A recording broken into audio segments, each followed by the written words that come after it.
뉴스의 진수를 보여주는 인터뷰. 뉴 진수. 소설가 한강 씨가 올해 노벨 문학상 수상자로 선정됐습니다. 한국인이 노벨상을 수상한 건 지난 2000년 고 김대중 전 대통령이 노벨 평화상을 탄 데 이어서 두 번째로 24년 만입니다.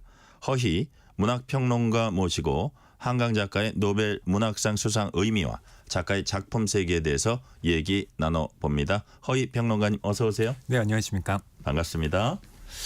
자, 어젯밤 늦게 수상 소식이 전해졌습니다. 노벨 문학상 한강. 처음 들었을 때 좀 놀라셨습니까? 아니면 드디어 올 것이 왔구나 하셨습니까? 둘 다의 마음이 있었습니다. 아, 그래요? 예, 우선 깜짝 놀라기도 했고요. 또 한 가지는 한강 작가가 언젠가는 받을 텐데 그 시기가 좀 빨랐구나 이런 생각을 하게 됐는데요. 이 스웨덴 할리먼에서 한강 작가의 노벨문학상 수상 발표를 하며 수상 이유를 이렇게 밝혔습니다. 역사적 트라우마에 맞서고 인간 삶의 연약함을 드러내는 강렬한 시적 산문을 성취한 이 한국 작가 한강에게 수여한다. 라고 평을 했는데요. 여기에 한강 작가가 왜 우리나라를 대표하는 소설가인지가 여실히 드러나고 있는데요. 이 역사라고 했을 때는 우리나라의 5.18 광주 그리고 제주 4.3을 전면한 소설을 썼다고 하는 것, 그리고 채식주의자로 대표되는 인간의 내면성에 집중했던 이런 작품들이 대표적으로 이 한강 작가를 나타내고 있기 때문에 그런 점들이 높게 평가받아서 이번에 노벨문학상을 받았다고 생각합니다. 네. 문자 2개 소개드리고 다음 질문 이어갈게요. 1373님이 한강 작가 노벨 문학상 수상 내가 받은 것처럼 뿌듯합니다. 대한민국 국민인 것이 무척 자랑스럽습니다 하셨고요. 송유성님은 한강 작가 노벨상 수상 축하합니다. 이 수상을 계기로 문학 붐이 일어나기를 바랍니다. 이런 말씀도 해주셨어요. 자, 우선 허희 평론가님, 네. 스웨덴 할리먼이 이제 밝힌 선정 배경은 이제 말씀을 해주셨고요. 말씀하신 대로 이제 한강 작가 수상 소식 듣고 놀란 분들도 많았을 것 같은데 왜냐하면 올해 유력 후보 몇 명 거론되는데 또 거론이 되지는 않았었거든요. 올해는. 그렇다면 본래 어떤 작가들이 유력 후보로 거론이 됐었습니까? 네, 보통 서구에서는 이렇게 노벨문학상을 누가 받을까 하고 이 베팅 업체에서 이 배당률을 놓고 경쟁을 벌입니다. 예, 그때 가장 높은 베팅을 받았던 작가가 바로 중국의 찬회라고 하는 작가입니다. 우리나라에도 여러 작품이 번역되어 있는데요. 굉장히 좀 전위적인 작가로 알려져 있는데 뭐 중국의 카프카다라고 이제 불리고도 있는 아주 유력한 노벨문학상 후보였습니다. 또 호주 소설가인 제럴드 머네인이라는 작가가 있고요. 그리고 뭐 우리나라에서도 널리 알려져 있는 일본의 무라카미 하루키 등이 올해 받지 않을까라면서 정말 많은 기대를 받았는데 그런 베팅 업체들의 기대를 저버리고 이렇게 그 순위에 없었던 한강 작가가 받게 된 거죠. 그 순위라는 거는 손가락 뭐 정도입니까? 보통은? 네, 아예 한강 작가는 여기에 포함이 되지 않았습니다. 그래요? 그러니까 받을 거라고 아무도 기대하지 않았던 거죠. 그러니까 그 도박업자들 사이에서는요. 그래서 아들과 저녁 먹다가 들었대요. 그래서 본인도 되게 놀랐던 것 같고요. 자, 우리 문학계 경사 중에 경사입니다. 우리 평론가님 주변 반응 어떤지, 주위에서는 어떤 얘기 많이 들으셨어요? 네, 우선 뭐 제가 첫 소감을 말씀드린 대로 우선 올 게 왔구나.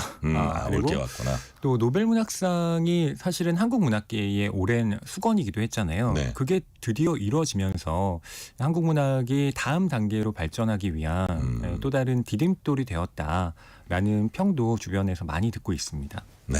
자, 한강 작가 작품이 사실 여러 나라 언어로 번역돼서 출간돼 있다 보니까 국내뿐 아니라 해외 반응도 뜨거운 편이었다고 하는데요. 뭐 일례를 들자면 한강 작가 작품을 번역 출간했던 프랑스 그라세 출판사는 언젠가 한강 작가가 노벨문학상 타리라 생각해 왔다면서 환호했다고 합니다. 이거는 본인들 수익하고도 좀 관련이 있어서 더 좋아했나요? 아니면 진짜로 그렇게 생각했을까요? 네. 저는 그 수익과도 무관하진 않다고 생각하는데요. 어쨌든 노벨문학상 수상 작가로 한강 작가가 선정이 되면 네. 프랑스에서 이 한강 작가의 작품을 출간한 출판사 역시 수혜를 입을 테니까요. 또 동시에 뭐 개인적인 응원도 또 편집자로서의 안목도 분명히 있었다고 생각이 듭니다. 언젠가 이 한강 작가가 노벨문학상을 받을 거라고 뭐 이렇게 평을 했다고 하는데요. 네. 노벨문학상은 생존한 작가들에게 주는 상입니다. 네네. 그렇기 때문에 한강 작가가 살아있는 한 언젠가는 그러니까요. 받을 것이다라는 예언이 사실은 저는 맞다고 봤는데요. 이 한강 작가의 소설 가운데 작별하지 않는다를 이제 네. 이 프랑스 출판사에서 냈는데 이 작별하지 않는다로 프랑스의 4대 문학상 중 하나인 메디치 외국 문학상을 네네. 이 한강 작가가 받게 됩니다. 그래서 이 메디치상을 이제 받고 난 이후에 이제 남은 것은 노벨 문학상뿐이다라는 기대가 주변에도 많았고요. 네. 그런 바람이 이렇게 평으로 전해진 것 같습니다. 자, 이제 생존한 작가에게 준다 말씀하셨는데 지금 한강 작가가 50대 중반이 아직 될까 말까 50대 네. 초반입니다. 젊은 편이죠, 되게. 젊은 거죠. 예. 왜냐하면 기존의 문학 상을 받은 작가들의 면면을 좀 살펴보면 네. 뭐 아니 에르노라든가 밥 딜런이라든가 네네. 다 연세가 있는 분들이거든요. 그러니까요. 예, 그런데 한강 제가 작가는 기억해도 그래요. 맞아요. 근데 한강 작가는 이제 50대이고 네. 앞으로도 한창 활동할 여력이 많이 남은 작가인데 그런 점에서 더 의외라는 평도 받고 있습니다. 네. 자, 한강 작가는 스웨덴 할리먼으로부터 수상 소식 전해 듣고 주변 작가들로부터 영감 받았다는 소감 밝혔습니다. 한강 작가 수상 소감을 조금 자세히 좀 소개를 해주세요. 네, 한강 작가가 노벨위원회와의 전화 인터뷰에서 우선 매우 놀랍고 영광스럽다 이렇게 밝혔고요. 그리고 어릴 때부터 영향을 받은 여러 작가의 노력과 힘이 본인에게 영감을 줬다고도 덧붙였습니다. 또 수상 소식을 듣기 전까지는 그냥 책 읽고 산책을 하면서 그렇게 평안한 하루를 보냈는데 오늘 이 수상 소식을 들었으니까 아들과 차를 마시면서 조용히 축하를 하겠다. 이렇게 담담하게 또 본인의 의견을 밝혔습니다. 네. 자, 한강 아버님도 이상문학상 수상한 바 있는 한승원 작가신데 아마 아버지와 딸이 같이 이상문학상 수상한 거는 유일하지 않나 싶은 생각도 드는데 오늘 기자회견에서 또 소감도 밝히셨어요? 맞습니다. 이 한승원 작가가 아제아제 바라제라는 작품으로 또 널리 알려져 있고요. 네. 이 1988년에 해변의 길손이라는 작품으로 이상문학상을 받았습니다. 네. 그런데 한강 작가가 2005년에 이 몽고반점이라는 작품으로 이상문학상을 받았거든요. 그렇죠. 예. 이렇게 부녀가 이상문학상을 받은 건 최초죠. 예. 그리고 아버지인 이 한승원 작가조차 이 노벨문학상 소식에 정말 너무 멍하다. 이거 한강 작가한테 직접 물어봐야겠다. 이렇게 본인도 소감을 밝혔고요. 그리고 한강 작가의 작품에 대해서 이미 첫 작품부터 나를 뛰어넘었고 정말 하나하나가 명작이다. 이렇게 밝히기도 했습니다. 네.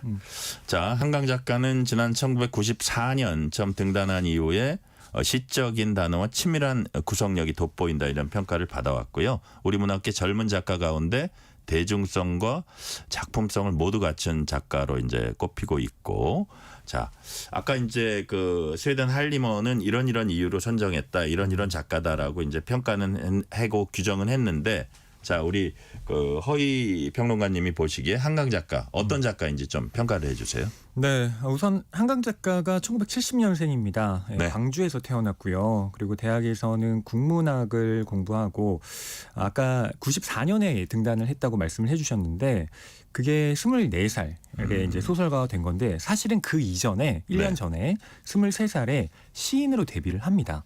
그러니까 한강 작가가 시적인 문체를 쓴다라고 했을 때 네. 사실은 시인의 정체성이 있는 거죠. 그리고 실제로 한강 작가는 소설뿐만 아니라 시집 서랍에 저녁을 넣어두었다라는 네. 작품도 2013년에 펴낸 적이 있습니다. 그러니까 한강 작가의 이 작품을 읽을 때 이러한 면모를 좀 고려하실 부분이 있고요. 동시에 한강 작가 같은 경우는 95년에 여수의 사랑이라고 하는 첫 소설집을 낸 이후에 정말 꾸준히 작품 활동을 해왔습니다. 네. 그래서 뭐 채식주의자나 뭐 소년이 온다나 작별하지 않는다와 같은 장편뿐만 아니라 그 외에 또 많은 작품들이 있기 때문에 그것까지 또 청취자 여러분께서 관심을 가지고 네. 좀 봐주셨으면 합니다. 네. 자, 그 한강 작가를 이제 세계에 알렸다 그럴까요? 국내에도 더 널리 알린 게 이제 2016년 채식주의자가 부커상 수상하면서인데, 네. 자, 채식주의자 이건 어떤 소설입니까? 네, 채식주의자라고 하는 소설은 연작 소설입니다. 네네. 연작 소설이라고 하는 게 이제 단편이 좀 여러 개 묶여 있는 작품인데 이 작품 같은 경우는 이제 주인공인 영애가 네.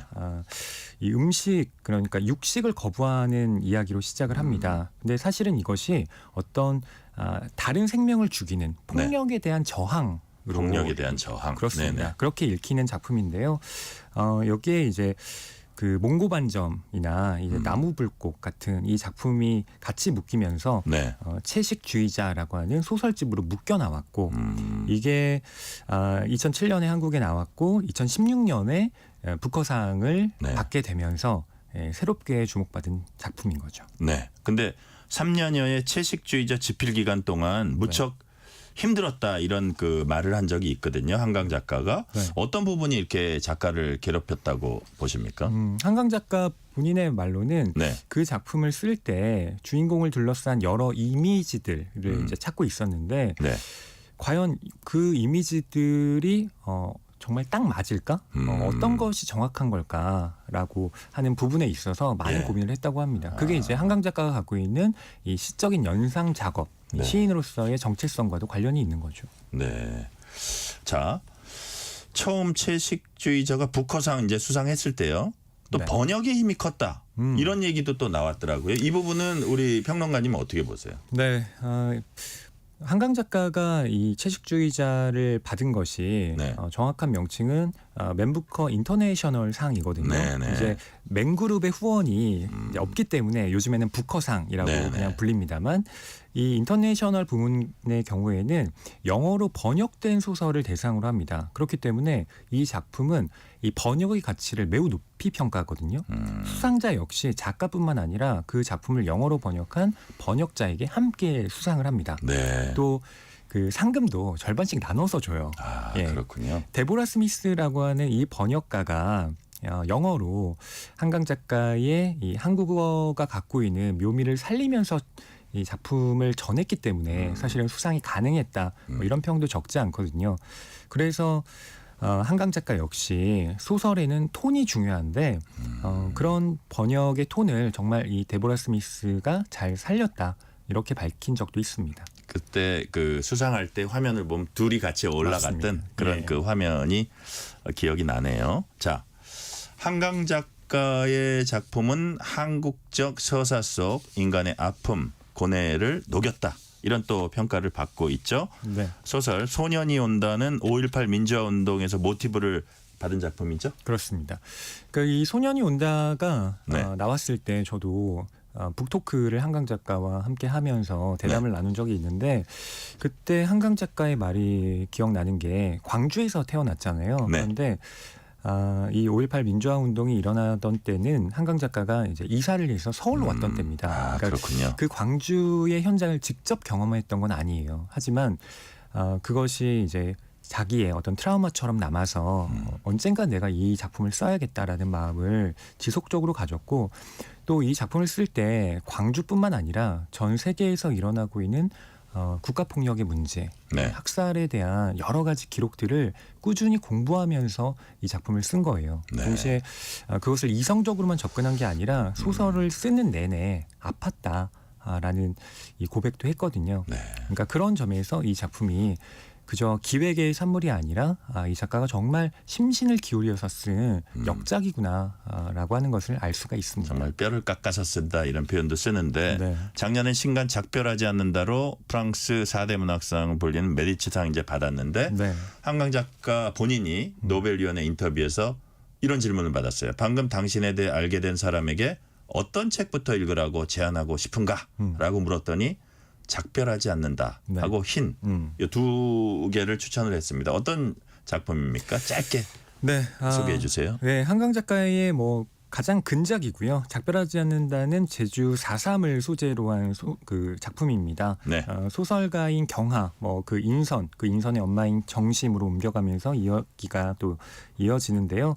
어쨌든 한강 작가가 그 5.18을 비롯한 한국 현대사의 가장 아픈 역사와 대면하고 있다는 것, 그것이 네. 매우 높이 평가받고 있는 작품이고요. 흰이라고 하는 작품은 한강 작가가 그 흰색의 이미지를 가지고 네. 마치 시처럼 쓴 산문으로 보시면 됩니다. 그렇군요. 네. 자, 김희영 님이 이런 문자 주셨습니다. 한강 작가의 노벨 문학상 수상을 계기로 젊은이들이 제주 4.3 사건, 5.18 민주화운동을 제대로 접할 수 있는 계기가 되기를 바라봅니다. 이런 말씀 주셨고요. 자, 한강 작가 노벨 문학상 수상 소식이 전해지면서 국내 대형 서점 홈페이지가 일시적으로 마비되기도 하는 등 독자들 호응이 뜨겁습니다. 문학계, 출판계는 일단 반가워하겠어요. 네. 영향을 실제로 미치리라고 보세요. 저는 이게 또 일시적이다라고 좀 평가를 절하는 분들도 있지만 네네. 이런 거대한 사건 그리고 이런 경험들이 쌓이면서 문학 전반에 대한 관심이 높아질 거라고 생각하는 쪽입니다. 네. 그리고 또 가볍고 요즘 트렌디한 이야기가 주목을 끌기 쉽지만 좀 한강 작가처럼 진지하고 묵직하게 인간의 실존, 역사의 무게를 감당하고 있는 이런 작품에 앞으로도 많은 독자들이 좀 관심을 가져주시면 좋겠다, 이런 바람도 가져봅니다. 자, 한강 작가 외에도 외국에서 주목하는 우리나라 작가들 뭐 여럿 있다고 합니다. 대표적으로 한 두세 명만 짧게 소개해 주세요. 네, 우선 부커상 인터내셔널 부문의 한강 작가 이후로 네. 한국계 작가들이 역시 올라갔는데요. 네. 대표적으로 저주토끼를 쓴 정보라 작가, 그리고 대도시의 사랑법을 쓴 박상영 작가, 네. 그리고 고래라는 작품을 쓴 천명관 작가 등을 우선 말씀드릴 수 있겠고요. 또 문학상 수상작은 아니지만 국내외 독자들의 아주 좋은 평가를 받고 있는 이 불편한 편의점을 쓴 김호연 작가도 있습니다. 네네. 이 김호연 작가도 이 대만에서 그 해에 가장 많이 팔린 올해 해외 도서로 선정이 됐는데요. 이렇게 순문학과 대중문학 가리지 않고 한국 문학이 요즘 약진하고 있습니다. 또 동시에 한국계 미국인 김주혜 작가가 물론 뭐 국적은 미국입니다만 한국계입니다. 작은 땅의 야수들 이런 작품으로 톨스토이 문학상 수상했어요. 이것도 의미가 있는 겁니까? 그렇죠. 예, 이 작품은 우리 일제 식민지를 배경으로 한 소설이거든요. 그러니까 한국의 역사에 대해서 쓰고 있는 작품이고, 또 이것이 처음에 영어로 출간이 됐는데 작년에 우리나라 번역이 돼서 또 소개가 되기도 했습니다. 네네. 그런데 또 러시아에서 권위 있는 문학상을 받으니까 한국의 어떤 역사를 다룬 작품이 전 세계적으로 통용될 수 있는 어떤 가능성이 네. 이런 방식으로 증명되고 있구나를 다시 한번 보여준 사례라고 할 수 있겠습니다. 네네. 자, 이제 K컬처 대중문화에 이어서 K문학에도 세계 팬들이 주목하게 되는 계기가 될 것 같습니다. 외신은 이번 한강 작가 노벨상 수상을 두고 K컬처의 세계적 영향력도 반영됐다, 이런 분석도 내놨습니다. 우리 허희 평론가님도 이런 부분 동의하세요? 네, 저도 동의합니다. 예. 그러니까 한국 문학이 약진하게 된 계기 가운데에는 그것이 한국 문학만 좋아서가 아니라 그 이면에 다른 분야들의 약진, 뭐 이를테면 음악이라든가 영화와 같은 다른 산업 분야에서 한국이라고 하는 브랜드를 알렸기 때문에 이러한 오늘의 성취도 있었다고 생각합니다. 네. 자, 지금 이제 뭐 문학계나 뭐 출판계 특히 이제 되게 침체기고 요즘 국민들이 책을 읽지 않고 특히 젊은 세대들이 책을 읽지 않는다, 이런 얘기들 많이 해서 그게 좀 그 걱정을 하는 분들도 많은데, 자, 문학 평론가로서 정부나 문학계, 출판계를 향해서 이 부분은 조금 더 신경 써줬으면 좋겠다는 부분 있으세요? 네, 뭐 한강 작가의 노벨 문학상 수상 소식이 이제 전해지고 나서 사실 한강 작가가 과거 정부의 블랙리스트에 올랐다, 이런 뉴스도 이제 보도가 됐는데요. 정부가 뭐 여러 지원책을 또 펴고 있지만 사실은 지원을 하면서 그러한 이제 정적인 외압 같은 건 개인적으로 다시는 없어야 한다라는 바람을 가지고 있고요.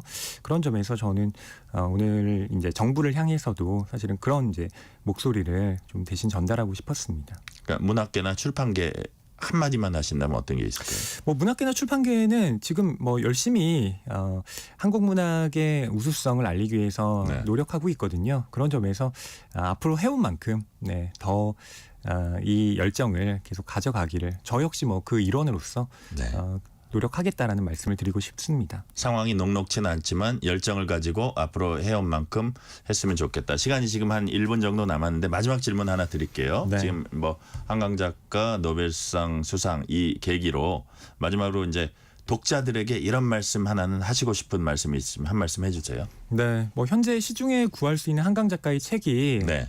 소진돼서요. 출판사들에서 이제 열심히 재판을 찍고 있다고 합니다. 근데 이런 관심을 저는 반짝하고 끝나는 것이 아니라 좀 지속적으로 이어가는 충실성이 중요하다고 생각합니다. 그건 이제 작품을 읽고 또 자기의 감상을 다른 사람들과 나누는 데에서 시작한다고 보는데요. 책을 구입하는 데만 또 그치지 마시고 정말 끝까지 읽고 또 다른 사람들과 독후감을 나눠주셨으면 합니다. 자, 책을 구입하는 데 그치지 말고 읽고 사람들과 생각을 나누자. 오늘 말씀은 여기까지 듣겠습니다. 지금까지 허희 문학평론가였습니다. 말씀 감사합니다. 감사합니다. 뉴스레터 K 1부 마치고 2부가 이어집니다.